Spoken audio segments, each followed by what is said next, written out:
Hi, I'm Judy Hall, and in today's post, we've actually got Joanna Tall from offtoseemylawyer.com. Joanna was a speaker at our conference last year, and this is just a 10-minute video where she shares her inspirational story and some of the trials and tribulations she had along the way.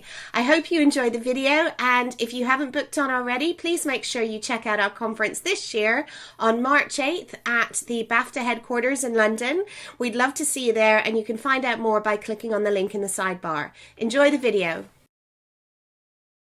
Hi everybody, and I just thought, hearing Wendy's story about being cool, calm and collected in the worst situations, it reminded me of a time when I failed spectacularly at that job. I'd been to a very big conference with top lawyers, I'm a lawyer by the way, and it was an all-male audience, and we'd flown to Germany, and on the way back, I thought I would just do a little bit of duty-free shopping, as you do, and cut everything a bit fine, and suddenly realised the time, thought, oh my God, the flight's about to leave, what was I thinking of? Legged it down all these long corridors, got into the final waiting room, and then to my horror, I just saw the plane ready to pull back. And through the glass, and I could see the pilot and the sort of stewardess closing the door, I thought, oh my God, and I did a sort of Bridget Jones, wait for me, and nothing happened, of course. And then I heard this voice behind me, it was like, Joe. I turned round, there were all these lawyers waiting, it was the wrong plane. So you just try to sort of regain your composure and sit down as if nothing happened. But anyways, that was, yes, not good. But yeah, so my journey, I really had two light bulb moments, I was thinking, Julie. The first one was really about 11 years ago when I'd gone back to work as a corporate lawyer in the city, part-time. I thought, brilliant, I can look after the girls and manage the two together. It had been quite a tough time. I'd been off for about 2 years. My mum had died. We'd moved into a house which needed everything replacing. So it was a bit of a tough background. So I went in thinking I could do this, 3 days a week. And in fact, they seemed to always give me 5 days worth of work to do in 3 days. And hang on, and I never seemed to be able to do well enough. I was always trying to fit everything in at the last minute, and then my youngest was at nursery, so that shut at 6 on the dot, and lawyers really sort of start working at 6 in the evening, so there was me leaving at 5:30, and they're like, oh, finished already? And yes, I have to go, and I was literally running across Waterloo Bridge. I resorted to getting my oldest scooter so that I could just cut time even a bit shorter, and I was going across the bridge on this in my sort of grey pinstripe suit, and getting back to nursery at sort of 1 minute to 6, and so pressure started to build up. I thought, I'm not really enjoying this, and the absolute crunch moment came when the nursery called me up one day and said, oh, your daughter's not well, you have to come back. And so I told my boss, who in fact was a woman, and said, look, really sorry, I've got to go. And she just completely lost it and said, well, this is ridiculous. I don't go rushing home every time my horse is ill.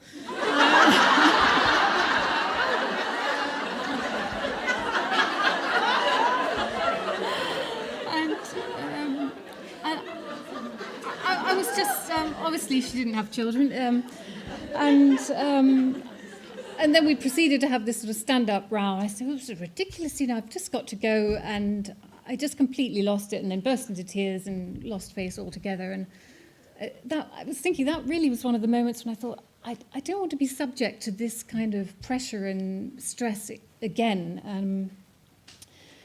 And so I virtually sort of made up my mind there and then that, no, I've got to step out of this environment and somehow be my own boss. And so I had been working in-house as a lawyer, where you work for a large corporation like Sony or Dell, and you're their dedicated lawyer, and I'd been very happy there. So I thought, I'm just going to go out and market myself, Joe Tall, to them as their, what I call legal Mary Poppins. So I come in and help them with whatever they need helping with, and then disappear off again. And so I literally drove around business parks and found out which big businesses were in my area. I live in Wimbledon, so I sort of drew a circle about where I could work comfortably, and found contacts that way. I found Sony. I started off with, approached the head of legal, and just breaking all the molds. I wrote to him, said, I don't suppose you need an extra pair of hands. You know, I'm a qualified lawyer. I've got lots of experience. And to my surprise, he said, yeah, actually, yes, I do need someone. It's just for a couple of weeks. That's all I can give you, but come and see me. So I went to see him, and to my amazement, he said, yeah, I'd like to offer you the job. And I thought, oh, now for the really tricky bit, I'm going to say, by the way, and I'd resolved to do this, my hours are 9 till 3. So I told him that, expecting him to say, well, I'm sorry, that's it then. And he said, yep, that's fine. So when do you want to start? And I was like, oh, really? Can you just say that again? So I made it clear that I would carry on in the evening. So my work pattern shifted sort of from, well, it was 9 to 3, and then I'd start again when I'd got the girls in bed and work from sort of 7 till 11.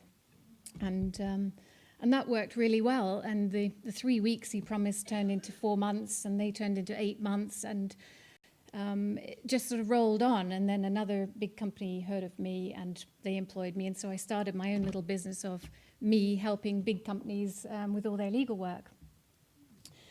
And that rumbled on very nicely for about 6 years. And it wasn't until, and I was just counting, it was 3 years and probably 3 minus 3 months ago that I had my second light bulb moment, when all this sort of activity was happening about female entrepreneurs, and there was conferences happening. And one event in particular was a leadership course called Walking with Wolves.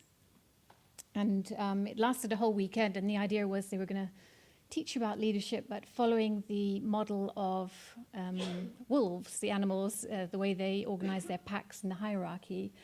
And I just thought that somehow that touched a chord with me, and I was really fascinated how this would work. So I went on this weekend, and it was really mind-blowing and also quite emotional. You had to dig out a load of stuff, and I thought, but actually, yeah, I'm ready to move on. What I've created so far is great, but I want to do something special.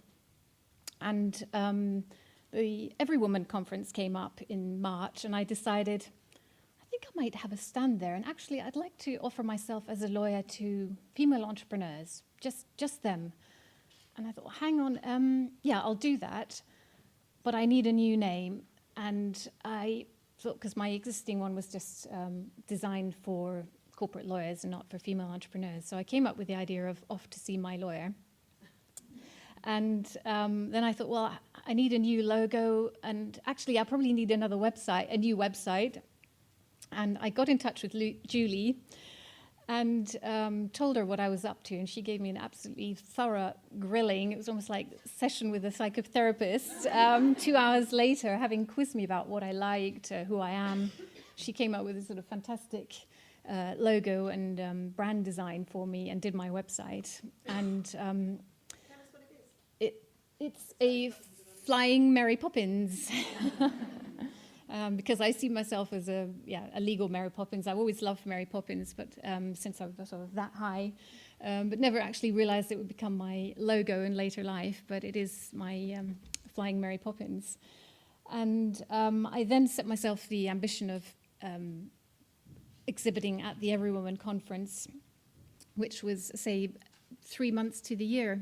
And I was so excited, I just kept the whole thing secret. I just didn't want anyone to spoil it, so I didn't even let my husband see what I was doing, and I kept everything all sort of blocked off. And he was like, why are you being so secretive about everything? I said, I just don't want anyone's thoughts. I'm just going to really go for it and trust it's going to work. And so I launched in March 2009, and to my absolute joy, at the conference where I was exhibiting, loads of women came up to my stand. They were literally queuing up, and I thought, oh my God, this really is working. This is fabulous.